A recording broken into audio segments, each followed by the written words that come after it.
ప్రత్యభ్యాస పూర్వ సంస్కార శేష్యో అన్య. ఇట్లు తిరిగిచున్నట కూడా ఆగిపోగా దాని తర్వాత స్థితి కలుగును. ఈ స్థితిలో ఇది సమాధి ఉన్న అభిప్రాయములు కానీ సంస్కారములు కానీ ఉండదు. సమాధి స్థితి నాకు సమాధి ఇస్తున్నది, నాకు ఆనందం వస్తున్నది, నాకు చాలా ఆనందంగా ఉందని తెలిసినటువంటి సంప్రజ్ఞ, దాని పెద్ద ప్రయోజనం లేదు. అది కూడా ఆగిపోతుంది కొన్నాళ్ళకి. భగవంతుని యందు అంతర్యామి యందు స్మరణ నిలబడుతుండగా మన మనస్సు ఉండకుండా అంతర్యామి మన యందు నిలబడేటటువంటి స్థితి ఒకటి వస్తుంది. ఆ స్థితి యందు ఆనందము గాని తర్కము గాని వితర్కము గాని ఏంటో ఆనందము గాని అస్మితము గాని ఇవి కూడా లేనటువంటి స్థితి మనకు వచ్చేటువంటి స్థితిలో నిలబడుతుంది. ఇది అసలైనటువంటి సమాధి స్థితి. ఇక్కడ ఊరకనే ఇంట్రడ్యూస్ చేసి వదిలేస్తున్నాడు ఈ సమాధి స్థితిని. మనకి క్లియర్ గా మనకి అష్టాంగ యోగంలో లాస్ట్ లో సమాధి స్థితి గురించి ఎస్టాబ్లిష్ చేస్తాడు. యమనియమములు అయిపోయిన తర్వాత ప్రాణాయామ ప్రత్యాహారములు అయిపోయిన తర్వాత ఆటోమేటిక్ గా సమాధి స్థితి మనకి చిక్కుతుంది అష్టాంగ మార్గంలో. దానికోసం మనకి తీసుకెళ్తాడు. ఈ తీసుకెళ్లేంత వరకు ఇవన్నీ వీటి గురించి అభిప్రాయాల గురించి ఇంట్రడ్యూస్ చేస్తున్నాడు. అప్పుడు భవ ప్రతియో విదేహ ప్రకృతి లయానం. పంచభూతములతో కూడిన దేహము గాని ఇంద్రియములు మనస్సును తన స్వభావము గాని ఆధారముగా జీవించి చనిపోయిన వారు మరలా సంసార బద్ధులుగానే కూడుతున్నారు.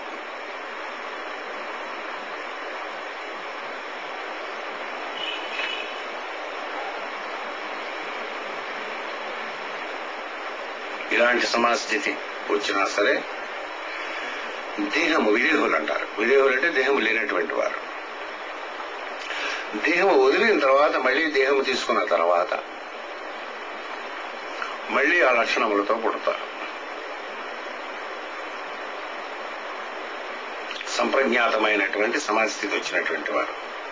ఆ స్థితి వచ్చినా సరే మళ్ళీ విదేహులైనటువంటి వారు పంచభూతములతో కానీ దేహముతో కానీ ఇంద్రియములతో కానీ మనస్సుతో కానీ కొంత సంపర్కము కానీ వదిలి దేహం వదిలి మళ్ళీ దేహం తీసుకునేటటువంటి వారు పూర్వకర్మల యొక్క వాసన వల్ల మళ్ళీ పుడతారు. ఇప్పుడు ఇలా మనం ఎదుగున్నామంటే ఎందువల్ల ఇంత పూర్వం మనం చేసినటువంటి అభ్యాసముల యొక్క సమస్తము సముదాయము కలిపి ఈ జీవితమునందు ఇటువంటి మనస్సుతో ఇటువంటి ఇంద్రియములతో ఇటువంటి దేహముతో పుడతాం మనం. ఇది ఏంటి పూర్వజన్మల యందు మనం చేసుకునేటటువంటి సంస్కారములు. ఎలాగనంటే కిందటి రోజు ఏం చేసుకున్నామో దాని యొక్క సమూహంగా ఈ రోజు ఉంటుంది. సింపుల్. నేను అప్పు చేశాను అనుకోండి, ఇవాళ తీస్తూ ఉన్నడితో చెప్పాను అనుకోండి, పొద్దున్న లేవగానే ఎవడికో గుర్తొస్తాడు, అప్పుడు గుర్తొస్తాడు. విశాఖపట్నం నుంచి వెళ్ళిపోయారు అనుకోండి, అప్పులన్నీ చేసి 5 ఏళ్ళు రాలేదనుకోండి, విశాఖపట్నం స్టేషన్ లో దిగుతూ ఉండగా అదేంటంటే ఏం స్టేషన్ అవుతుంది మనకి ముందు అవుటర్లో ఆపిస్తాడు. దువ్వాడ ఏదో స్టేషన్ లో ఆపుతాడు, అక్కడ పావుగంట ఆపుతాడు. ఫస్ట్ ఎవరు గుర్తొస్తారు? మనకు అప్పుడు గుర్తొస్తారు. ఇలా అప్పులు చేసిన తర్వాత వెళ్ళిపోయిన తర్వాత మళ్ళీ వచ్చిన తర్వాత ఈ వచ్చే జన్మ కూడా అంతే అన్నమాట. ఎక్కడెక్కడ అప్పులు చేసామో వాళ్ళంతా వస్తారు. అప్పులు చేసినటువంటి వాడే ఎవరికి అప్పు చేసినా వాడే కొడుకు కింద పడతాడు అన్నాడు. జోక్గా చెప్తారు కానీ కొంత సత్యమే. లేకపోతే భార్య కింద వీడికి వచ్చిన డబ్బులన్నీ ఆవిడ లాగేసుకుని ఖర్చు పెట్టి, లేకపోతే కొడుకు అయితే లాగేసుకుని ఖర్చు పెట్టి, మిగతా వాడైతే తీర్చరు కాబట్టి చచ్చి తీర్చవలసి వస్తుంది అనమాట. ఆ రకమైన సంస్కారం ఉండేటటువంటి వారు ఆ రకమైనటువంటిదో పుడతారు. అంటే రాత్రి మనం ఏమో చేసాం, నేనేదో ధ్యానం చేసుకున్నాం, చక్కగా మంచి విషయాలు చేసుకున్నాం. రాత్రి వచ్చేటటువంటి కళలు పరమ పవిత్రమైన కళలు వస్తాయి. పెళ్లి అవ్వటం, భోజనాలు చేయటం. భోజనాలు చేస్తే కళ వస్తే ఎవరో చచ్చిపోతారేమో కొంతమంది అంటారు. భోజనం మంచి విషయం. వాడి ఇంట్లో ఎవరికి భోజనం సస్తే కానీ ఎవరైనా కానీ భోజనాలు పెట్టదు కాబట్టి వాడికి అలాంటి కళ వస్తే వాడికి భయం. కానీ రోజులో భోజనాలు పెట్టేవాడు భోజనం పెట్టడం మంచి కళ. అది దేవతామూర్తి కనిపిస్తారు, గురువుని కనిపిస్తారు. అంటే సంస్కారం అంతకు పూర్వం ఉండే అభ్యాసం ఏం చేస్తాం దాని సంస్కారం బట్టి పొద్దున్న లేవగానే వాడు గుర్తొస్తారు. పొద్దున్న లేవగానే ఎవరు రావాలి? గురువు కానీ, దేవత కానీ, తల్లిదండ్రులు కానీ లేవగానే వాడు గుర్తు రావాలి. ఎప్పుడు వస్తుంది? రాత్రి వాళ్ళు ఎవరైనా తలుచుకుని పడుకుంటే, రాత్రి అప్పుడు ఎవరైనా తలుచుకుని పడుకుంటే పొద్దున్న వాడు గుర్తొస్తారు. కరెంట్ చూసుకో. రాత్రి నిద్రపోయేటప్పుడు ఏ సముదాయమైనటువంటి ఆలోచనలతో మీరు నిద్రపోతారో పొద్దున్న లేచేటప్పుడు అదే ఆలోచన యొక్క సముదాయంతో మీరు లేస్తారు. అందుకు రాత్రి ఆ దేవుడికి ఏదో దండం పడి శ్రీకృష్ణుడికి ఎవరికో దండం పెట్టుకుని పడుకున్నాను అంటారు. దాంట్లో మా అమ్మమ్మలు చెప్పినటువంటి దాంట్లో కొంత సత్యం ఉన్నది. మంచి ఆలోచనతో ప్రశస్తమైనటువంటి ఆలోచనలతో రాత్రి పడుకున్నప్పుడు రాత్రి ఏమిటి టీవీ సీరియల్ చెత్తవన్నీ చూసి పడుకున్నారు అనుకోండి. ఇప్పుడు రాత్రి దెయ్యాలు భూతాలు వస్తాయి, అదేదో దెయ్యాల సినిమాలు భూతాలు అదే రాత్రి తింటారు, అదే సరదా వాళ్ళకి. దేవతలు పడితే ఉంటుండగా దెయ్యాల భూతాల సినిమాలు ఏమిటో నాకు అర్థం కాదు అసలు. అది చూస్తే రాత్రిమో అన్ని దెయ్యాలు వెనక పెరుగుతున్నట్టుగా వీడు పరిగెడుతున్నట్టుగా ఇలాగన్నీ కళలు వస్తుంది. అలాగే మనం విధేయులైన తర్వాత ఏ సంస్కారంతో పోతాం? శ్రద్ధ, వీర్య, స్మృతి, సమాధి, ప్రజ్ఞ, పూర్వక ఇతరేష. కొందరికి యోగ సమాధి లభిస్తుందంటే ఎలాగుంటుంటే శ్రద్ధ, పట్టుదల, జ్ఞప్తి కలిగి ఉండుట అను మార్గములచే కొందరికి యోగ సమాధి స్థితి కలుగుతున్నది.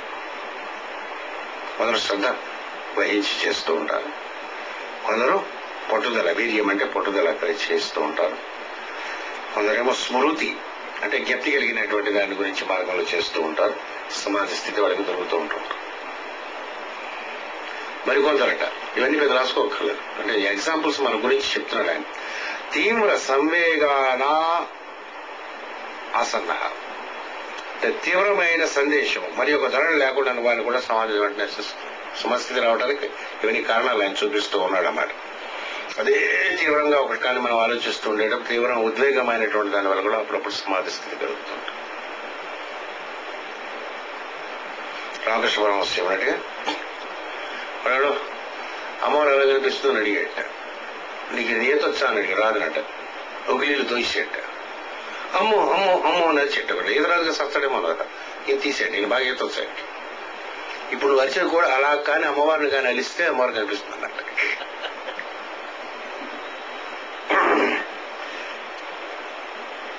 అది తీవ్ర సంవేగం అంటే అది. అటువంటి వారి ద్వారా కొందరికి సమాధి స్థితి కొందరికి అవుతుంది. మృదు మధ్యాది మాత్రత్వయో అవి విశేషత. మరి ఒక ధారణ లేకుండా కూడా సుకుమారమైన పద్ధతి, కొంచెం తీవ్రమైన పద్ధతి, మధురైన పద్ధతి కలవు. ఈ పద్ధతి బట్టి కూడా సమాధి కలగటం ప్రత్యేకం. కొందరికి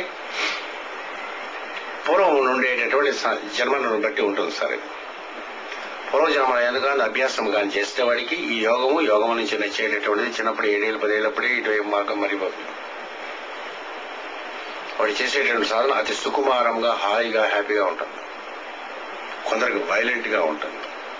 పూర్వజన్మల్లో అనేకమైన వెదపలు చేసి ఆ బాధలన్నీ పడలేక లాస్ట్ స్టేజ్ లో మనం మారుదాం అనుకుని మారి ఈ జన్మ ఎత్తాడు అనుకున్నాడు. వాడికి మొట్టమొదటిసారి ఈ యోగ సమాధిలో కూర్చోగానే వైలెంట్ గా ఉంటుంది. ముందు ఉద్యోగం పోతుంది. ఇప్పుడు అందరి దగ్గర లంచాలు కొట్టేసి అయిన తర్వాత ఏదో మారి మనం యోగం చేద్దాం అంచేత మాస్టర్ శ్రీ గారు ఎవరు పడితే వాడికి ఇచ్చికండి. ముందు ఉద్యోగాలు పోతాయి. వాడికి పాపం ఉంటాయి. ఫస్ట్ వాడు ఏమైనా లంచాలు తీసుకుంటే లంచాల కేసులు బయటకు వచ్చేస్తాయి. అంటే ఎవరు పడితే వాడికి శ్రీగా పేరు ఇచ్చకూడదు.